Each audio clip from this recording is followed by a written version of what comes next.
Olá, eu sou Graziela Martins de Oliveira E eu sou Fabiane Martins de Oliveira. e esse é o Pode Perguntar.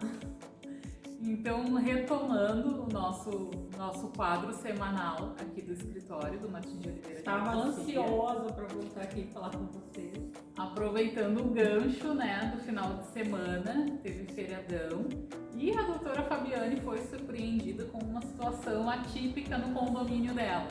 Então, com base nessa situação, nós pensamos em falar essa semana sobre direito de condomínio, direito de vizinhança, e tudo que envolve as questões condominiais. Exato, e esse é um tema que está muito presente na vida de todo mundo, Hoje em dia quase todo mundo mora em condomínio pela questão da praticidade, da segurança, em especial da segurança, E eu abri uma caixinha de perguntas no meu Instagram, depois até vou compartilhar, e foi meio que uma unanimidade os temas que mais apareceram nessa caixinha, que são relacionados a crianças, cachorros e ruídos, barulhos, E na verdade eles meio que perpassam um pelo outro, Porque se tem criança, tem cachorro, vai ter barulho. É óbvio, que não tem como, a gente morar num condomínio e não ter algum nível de ruído, de barulho, etc, A vida em comunidade é assim. E para nós é muito estranho, porque eu e a Grazi, a gente morou em casa a vida inteira, Aquela infância bem... Não vamos dizer que ano, foi ontem, não interessa.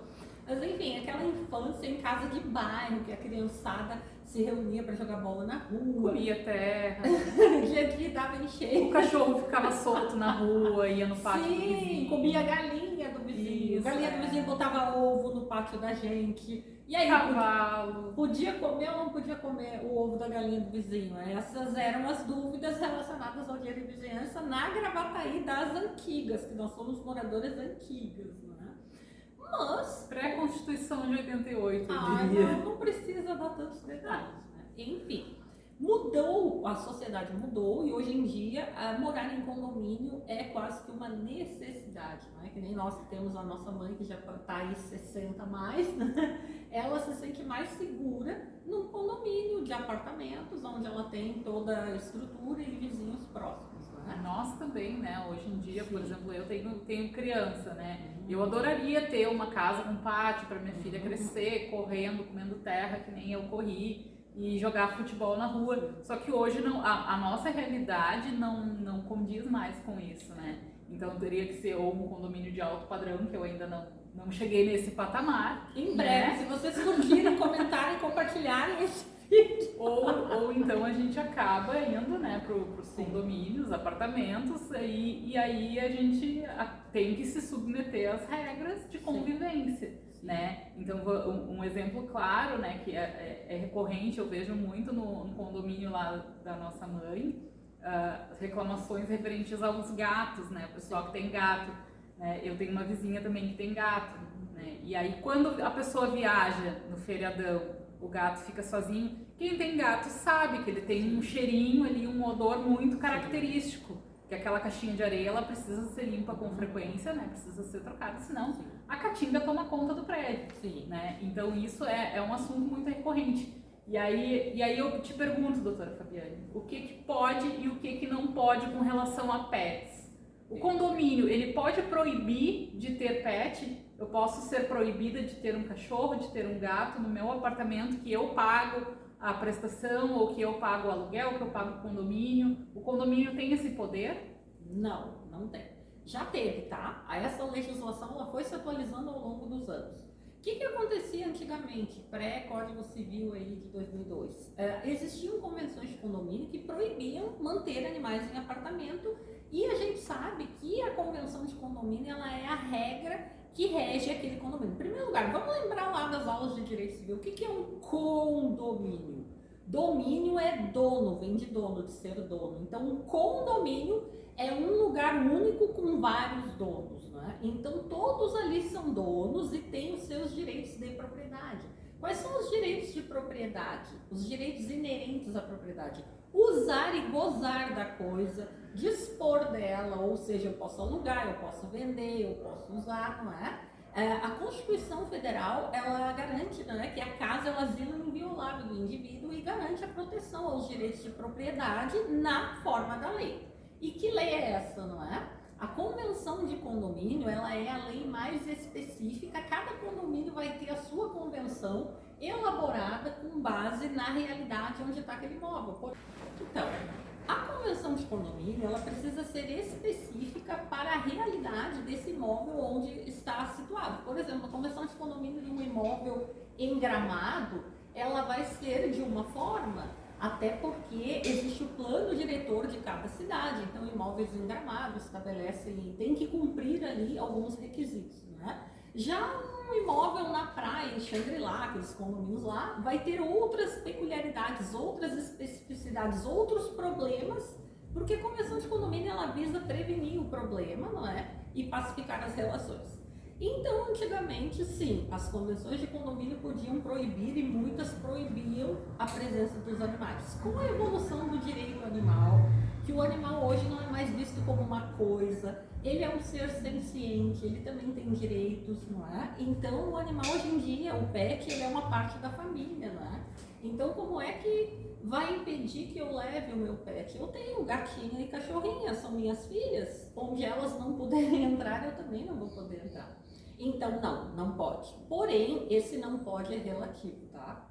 Vamos, então, o condomínio não pode proibir que você tenha um pet na sua casa. Porém, ele pode disciplinar a forma como esse pet vai conviver dentro do condomínio.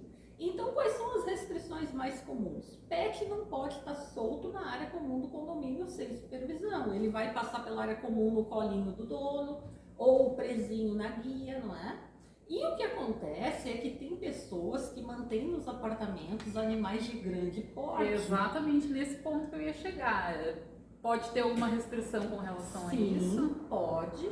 E isso tem a ver não só com... Por exemplo, eu quero ter um pônei no meu apartamento, eu posso? Não pode. E aí a convenção... Mas ele é do tamanho de um cachorro de grande porte. A vizinha tem um cachorro de grande Exato. porte. A convenção do condomínio vai proibir sim. Por quê?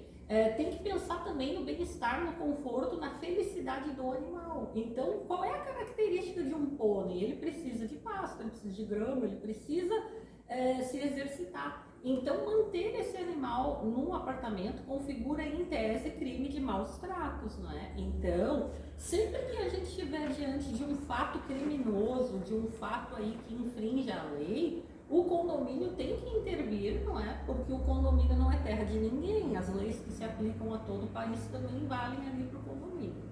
Perfeito. Então, lembrando também, né, que por mais que as regras de condomínio seja a regra suprema naquele sim, ambiente, elas sempre se submetem também às regras. Existe uma gerais. hierarquia de leis, não é? Nós temos Constituição Federal, depois nós temos Constituição Estadual, as leis ordinárias, não é? E vão vindo vários regramentos aí, Código Civil, própria lei do condomínio, existe uma lei específica de condomínio.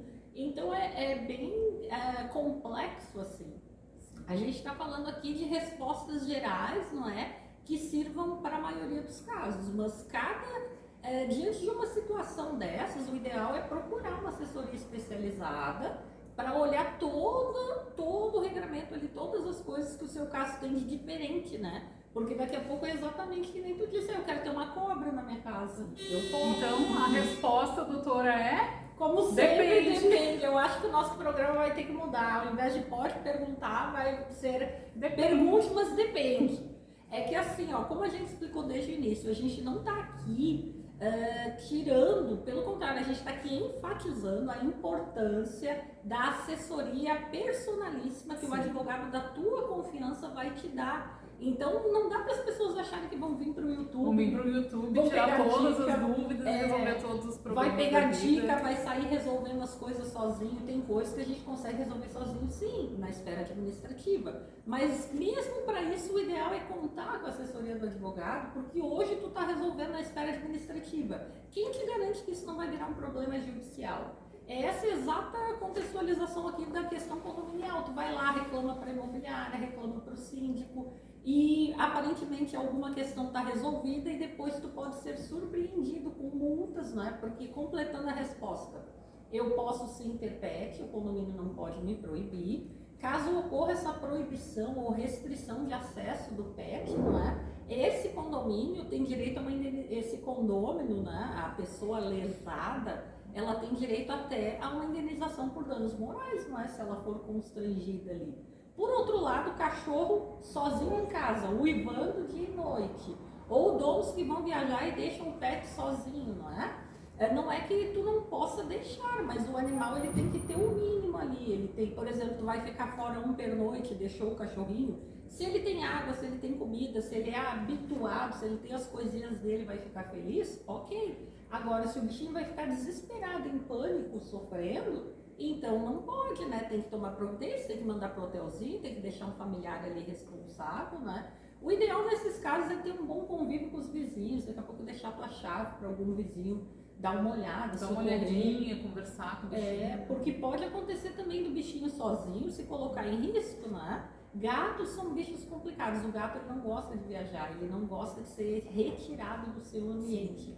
Então com gatos o ideal é ou retira e manda para outro local durante a tua ausência, ou combina com alguém que vai ir num determinado horário ter a convivência com ele, vai fazer carinho, vai limpar o que ele precisa. E aliás, muito já contei com a doutora Graça para fazer isso pela Kitty, e ela também conta comigo quando ela precisar na mesma situação, não é?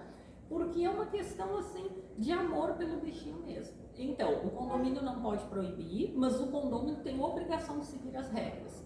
Se infringir as regras, vai estar sujeito a multa condominial, a reiteração dessa infringência da regra, e se isso é uma coisa que causa dano aos demais condôminos, pode por exemplo, mau cheiro, proliferação de insetos, não é? Isso daí, no mínimo, é multa. E aí, quando as multas vão sendo reiteradas, pode-se passar para outras penalidades, não é? Mas, diante desse caso, por exemplo, se o vizinho entender que isso é maus tratos, pode acionar os órgãos competentes e fazer a denúncia de forma anônima, que ali tem um animal abandonado, um animal que está sem o devido cuidado, né? E num caso de prestar socorro, gente, vejam a gravidade, o seu imóvel pode ser arrombado, tá? Se a guarda ambiental, a polícia ambiental ou alguma ONG, não é? For lá e constatar estado de flagrância do abandono do animal, a sua propriedade pode ser arrombada para prestar o socorro, porque o que prevalece aí? A vida e a integridade do ser vivo, o animal, ou o teu portão, a tua grade, né? Então a gente tem que ter muita atenção quando se trata de guarda de animais. E criança solta, doutora Fabiane? Gente, criança solta é uma coisa. Criança assim, solta. Em primeiro lugar, a gente pensa assim: criança tem que estar presa, né? Mas não, nós estamos falando de áreas comuns do condomínio, sim, de crianças sem a presença de um adulto. Reiteradamente. Porque eventualmente pode acontecer até com crianças maiores, né? Às vezes sai ali, a mãe não percebeu. A gente fala mãe, coitada da mãe, sempre acaba pagando pato. Mas tem né? pai também. Mas o responsável, né? Os responsáveis ali não estão a par, a criança desceu para a área comum, foi brincar no playground, ok. Mas, porém, contudo, todavia, entretanto, existem casos de condutas reiteradas, né? De crianças que ficam desacompanhadas nas áreas comuns do condomínio, porque por entendimento daqueles responsáveis de que ali há uma área segura, de que a criança está em segurança, que faz parte da casa e que não tem problema nenhum ela ficar ali brincando sozinha, que não vai acontecer nada. Eu vi na internet esse final de semana uma criança que foi atropelada dentro de um condomínio, estava andando de bicicleta com o responsável ao lado, e lamentavelmente ela escondeu a bicicletinha atrás do carro e aquele carro saiu no momento que ela saiu junto e foi uma tragédia, né? Então assim, o condomínio passa essa falsa ideia de segurança. Gente, criança não está seguro nunca em lugar nenhum, nem dentro da tua casa, debaixo dos teus olhos. Criança nunca está segura. Eu aqui falando mais como mãe até do que como advogada, eu diria que criança não tem que estar sozinha nunca. Não interessa se é na tua casa, se é no teu condomínio. Criança nunca está 100% em segurança, porque é o ser mais frágil, né? Então não deixa teu filho sozinho no condomínio, né? Tem a falsa ideia de segurança ali, mas não se deixa a criança sozinha nunca, né? Nem dentro do condomínio, nem fora do condomínio, nem dentro da tua casa, a criança não fica sozinha. Então, ponto. Começa por aí. Mim, é tão estranho ouvir, a criança tá solta, porque eu fui uma criança extremamente presa. A minha geração foi a nossa mãe, porque nós somos irmãs, né? A nossa mãe extremamente zelosa. Então, assim, a minha mãe tinha um ditado: criança muito quieta, vai ver o que é, boa coisa não tá fazendo. Então, a gente, por ter tido essa vigilância até um tanto excessiva, a mãe era uma mãe extremamente cuidadosa, muito preocupada. Acho até que se excedia na vigilância, eu me sentia muito sufocada, né? Acho que vem daí a minha vontade de viajar, ver o mundo, subir um pouco. Mas, enfim, hoje em dia me causa estranheza o contrário, que é os pais extremamente confiantes, assim: tá ali, tudo bem, tá ali, tranquilo. Então, assim, área comum de condomínio, vale a mesma regra tanto para cachorro como para criança. Não é para estar sozinho, desacompanhado e sem vigilância. Por quê? A área comum de condomínio tem carros manobrando, por vezes pode ter obra, como agora no condomínio onde eu moro tem uma obra, tem andaime, tem várias coisas ali que uma criança pode se pendurar e cair, não é? O pátio do condomínio tem bocas de lobo. Muitas são as situações em que uma criança pode se pôr em risco, né? Além do risco mais terrível de todos, que é o próprio ser humano. O ser humano, não é? Uma criancinha sozinha, um adulto mal intencionado, a gente sabe que esses apartamentos não entra só morador, entram visitantes, prestadores de serviço, enfim, é um lugar que parece fechado, mas não é. Entra gente de fora, inclusive os próprios moradores, não é? Então, assim, eu não consigo conceber uma mãe deixar uma criancinha solta. Mas, enfim, digamos que eu sou a síndica que constatei que reiteradamente aquelas crianças estão sozinhas, estão ali sem supervisão.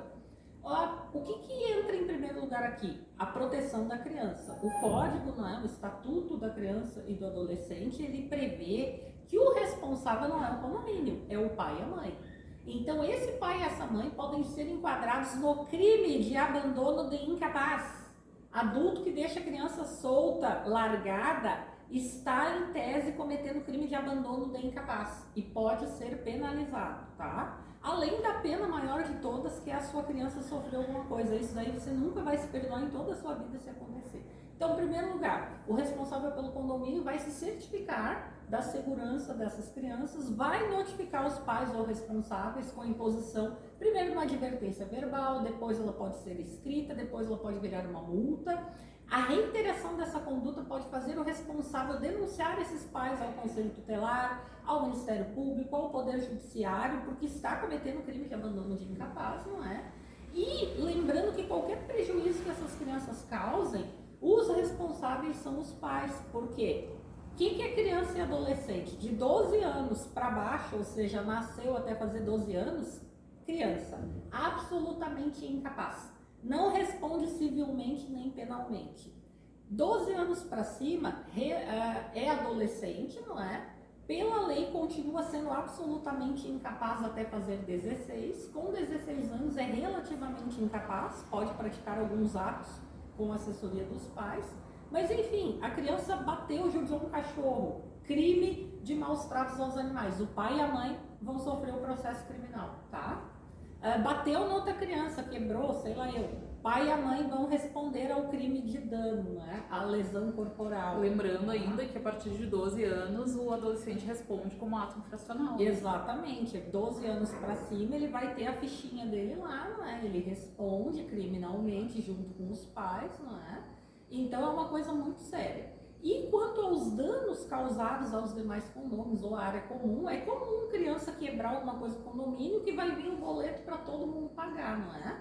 Então o condomínio pode buscar o ressarcimento disso junto a esse responsável. E quando é um bem particular, por exemplo, uma criança deu uma bolada no retrovisor do meu carro dentro do condomínio, quebrou. De quem é essa responsabilidade? É do condomínio? É da criança? Não é do condomínio, é dos pais da criança, não é? Então a pessoa que se sentiu lesada vai buscar identificar quem foi o responsável através de câmera, de testemunha, enfim, da maneira que conseguir. É bom anotar no livro do condomínio, deixar isso bem registrado, não é? Pode ser que o próprio condomínio interfira e faça vir o ressarcimento na via administrativa, não é? Mas provavelmente quando não tem uma conversa, o bom é uma conversa, né, gente? A gente é vizinho, mora todo mundo no mesmo pátio. Antes de sair, vou botar nos ombros, quero meu direito, bate na porta e conversa, vem cá. Tá acontecendo alguma coisa no teu lar? Por que a tua criancinha tá solta? Quem sabe tu tá passando alguma dificuldade? Porque tem muito isso também, né, gente? Às vezes a gente ali no outro ser humano e vê o que ele tá precisando antes da gente sair tacando pedra em cima, não é? Daqui a pouco uma mãe sobrecarregada, uma mãe que trabalha, uma mãe solo, uma mãe que não tá nem dando conta ali, né? Então, primeira coisa, identificar qual é o problema, não é? Agora, se tu identificou que o problema realmente é de uma falta de percepção dos adultos quanto ao risco, que os adultos vão continuar deixando a criança exposta porque é filho dele, é ele que manda e assim acabou, então vai ter que levar as esferas competentes. Primeiro, para proteger a criança, não é? Segundo, os bens, a área comum, os teus próprios. Então, sofreu o dano causado pelo menor, vai comunicar tudo ao condomínio, vai tentar um acordo, né, com os pais, não havendo esse acordo, faz o registro da ocorrência policial, não é? E leva para juizado de pequenas causas, o juizado especial civil, não é? Que via de regra pode se entrar sem advogado, apenas hablando no balcão, mas eu não recomendo. Porém, não recomendamos. Não recomendamos. Por quê? Você vai ali e conta uma história para a atendente. Ela vai colocar o que ela entendeu da tua história, mas ela não vai fazer os pedidos, todos os pedidos possíveis que o advogado, com a análise técnica do teu caso, vai fazer. E aí é muito... Até porque, sem querer desmerecer, né, Claro. o pessoal que trabalha ali no JEC, via de regra, vai ser atendido pelos estagiários ali, né? Dificilmente é um servidor de carreira, né? Então, a maioria das vezes vai ser feito o atendimento ali por um estagiário, né? Que às vezes não é nem por maldade ou por incapacidade, né? É uma questão técnica mesmo, ainda talvez não tenha nem visto aquela matéria, né, na faculdade e não vai saber exatamente ele reduz ele vai reduzir o que a pessoa falou. Mas não vai ter aquele olhar técnico do que está por trás daquela situação para fazer os pedidos mais adequados, por exemplo, o dano moral, né, eventualmente.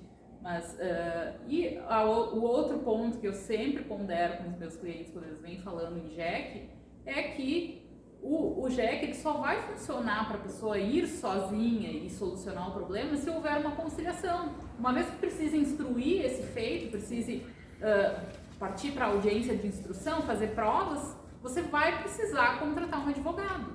E aí o custo vai ser o mesmo do que ter começado desde o início. Então, por que não começar certo? Porque às vezes o advogado vai entrar lá com o barco já afundado, não tem muito o que fazer. Exatamente. Né? Então, é questão da economia que pode sair caro. E a gente atende muito aqui no escritório clientes que chegam aqui para fazer o recurso. Eles vão sem advogado, participam da conciliação, participam da instrução, deixam de produzir prova porque só instrui um feito um advogado. Então, se tu vai para o JEC sem advogado, tu não pode rolar testemunho, tu não pode fazer pergunta para testemunho, tu não faz nada sem advogado. E tem casos em que o conciliador, o juiz leigo, a pessoa que conduz, ela não faz a advertência formal de que a pessoa deveria ter um advogado ou pode ter, inclusive fornecido pelo Estado sem custo através dos convênios. A pessoa participa, faz tudo errado e aí quando tem uma sentença ruim, ela bate aqui no escritório, doutora, quero recorrer.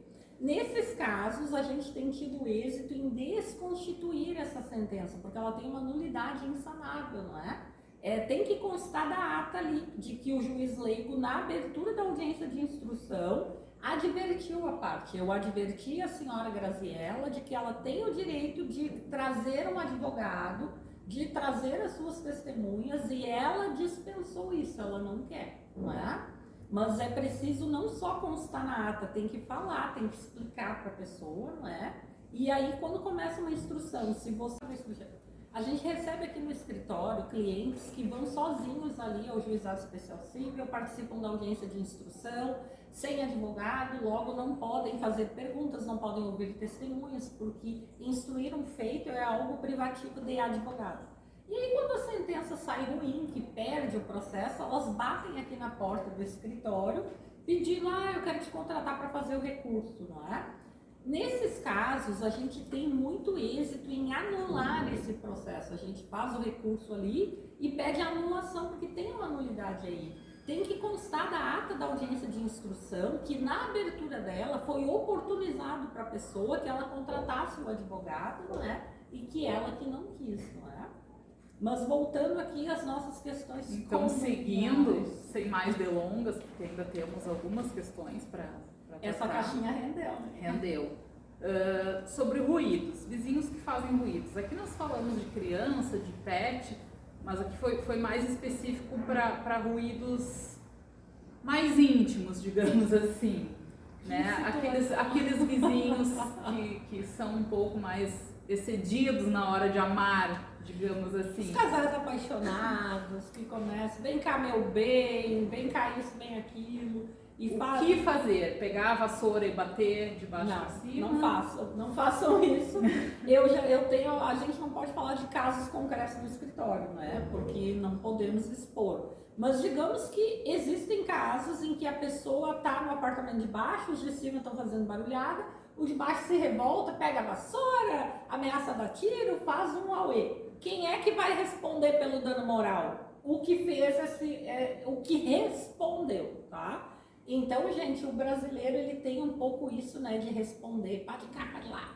Gente, em matéria de direito, se você quer ganhar um processo, você deve ser a parte que saiu ofendida. Você tem que ser a parte que saiu magoada, que saiu quietinha. Se tu revida, tem casos que eu já peguei de criminal, a pessoa me disse um absurdo, me ofendeu. Eu ofendi com 50 mais, ela me devolveu, o juiz diz assim. Lamentavelmente, como as injúrias foram recíprocas, um retorquindo ao outro, não há o que fazer.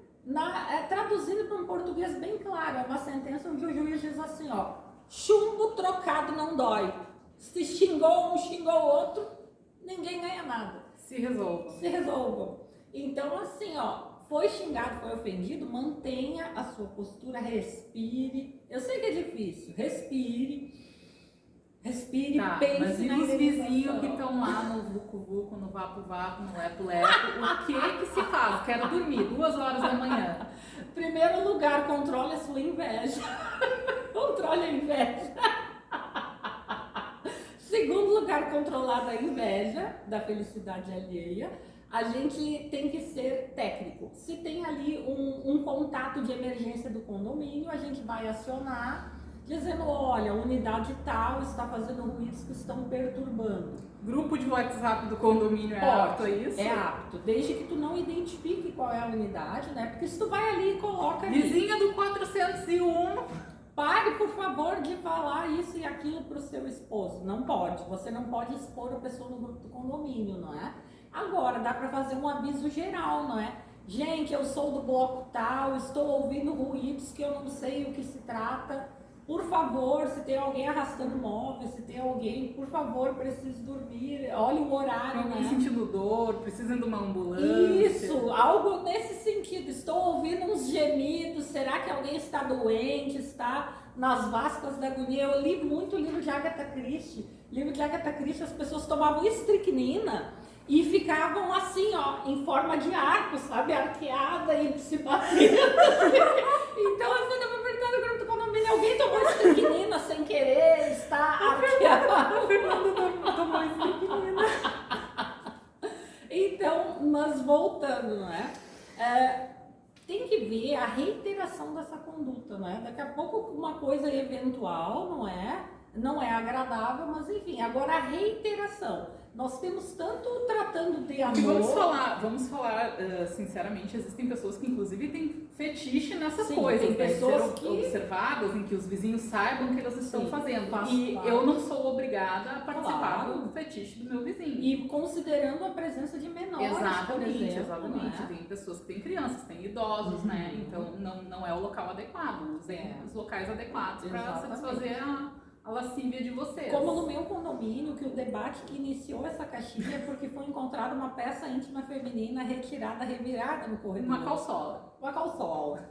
Então alguém tirou a calçola na escada do corredor e alguma coisa rolou por ali, né? E aí o debate, capaz que a dona da calçola ia se identificar, né? Não se identificou, né? Mas enfim, A reiteração dessas... Dona da Calçola, se você estiver vendo esse vídeo, você que ensejou todo esse debate. Parabéns, você está contribuindo para uma sociedade mais bem informada no que toca aos direitos condominiais. Enfim, se o condomínio pode expulsar, por exemplo, essas pessoas devido à prática? Pode. E vamos, assim, ó, não só, tu citou questão de intimidade, não é? Mas também nós temos questão de briga, casal que gosta de brigar. A minha mãe já morou num condomínio onde... Minha mãe, por exemplo, já morou num condomínio onde o casal primeiro fazia muito barulho de briga, atirava, quebrava objetos e depois muito barulho se reconciliando, né?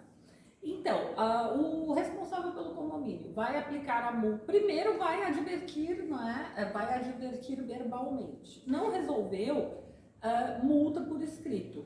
Não resolveu, vai aplicando multas cada vez mais altas até o ponto máximo que se permita ali, tá? Quando isso não é suficiente, dá para levar o caso para uma Assembleia Geral convocada especificamente para essa finalidade, tá? De expulsar o condômino antissocial. Só que isso, gente, tem que ser feito com muito cuidado, porque a pessoa que é o objeto dessa tentativa de expulsão, tu pode não conseguir expulsar e ela ainda receber indenização por dano moral, porque se sentiu exposta, né? Então, quais são as condutas graves? Tem que ser conduta grave, tá, gente? Por exemplo, tem casos de condomínio onde eu já vi no Tribunal de Justiça, que a gente pesquisa jurisprudência, não é? O morador sair armado no corredor, ameaçar os outros, dar tiros no pátio da área comum, ou agredir de faca outro condômino, não é? Essas são condutas graves que ensejam que tu entre com o pedido de expulsão do condômino antissocial, não é? Então, primeiro requisito, não é? Ter a reiteração das condutas, as condutas serem graves, as condutas serem ilícitas, serem qualificadas como crime na legislação, não é? E para essa expulsão, via de regra, se precisa da aprovação de 2/3 dos condôminos. Então, tu vai chamar uma assembleia com um quórum mínimo, que cada convenção de condomínio tem ali o quórum mínimo, não é? E desse quórum que foi nesse dia, 2/3 precisa ter aprovado a expulsão do condômino antissocial. O que é a expulsão? Ele vai ser expulso do convívio. Mas se ele é dono do apartamento, ele vai poder continuar alugando, ele vai poder vender, é dele, ele ainda é condômino. Ele foi expulso da convivência, ele não pode conviver, ele não pode mais morar ali. Por quê? Porque é antissocial, porque é a pessoa que causa danos aos outros, e dano não só à propriedade, mas ao bem-estar, porque, gente, a nossa casa é um lugar que é o nosso asilo inviolável. É onde a gente se recompõe de um dia duro de trabalho, é onde a gente... Bom, então, mais uma vez, então, a resposta se o condomínio pode expulsar o condômino é... Depende. Poder pode, mas faça com cuidado para não ter que pagar dano moral ainda pro encrenqueiro, pro arruaceiro, pro barulheiro. E sobre o boleto de condomínio? Aquele monte de taxa ali, vem um monte de taxa, não concordo com aquelas taxas, eu não sei o que é aquelas taxas, não entendo. O que se faz, doutora? A lei que rege o condomínio, ela é muito clara, tá? A lei de locação e a lei dos condomínios. Existem despesas que são de responsabilidade do dono da coisa, que são aquelas que têm característica própria terreno, própria da coisa. E tem despesas que são de responsabilidade do inquilino. Por exemplo, o consumo de água da área comum. Como é que o dono do apartamento vai pagar a água que você gastou durante o mês lavando o seu pet, lavando a sua criança, tomando um monte de banho, né? Enfim, isso daí é uma restituição das despesas ordinárias, então é um inquilino. Eu fiz uma cola para não esquecer aqui então. Então o inquilino paga despesas ordinárias, tá? De manutenção, salários dos empregados, despesas de água, luz, esgoto, limpeza e manutenção.